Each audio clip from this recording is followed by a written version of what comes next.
香港每日樓市點評2026年3月10日，香港股市波動，避險情緒升溫。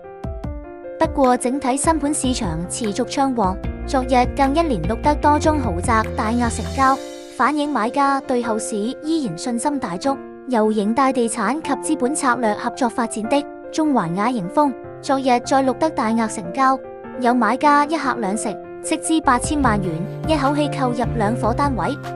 其中21樓 B 單位再度創下 Centrum Collection 系列成交價及尺價雙破頂紀錄，尺價高達58,724元。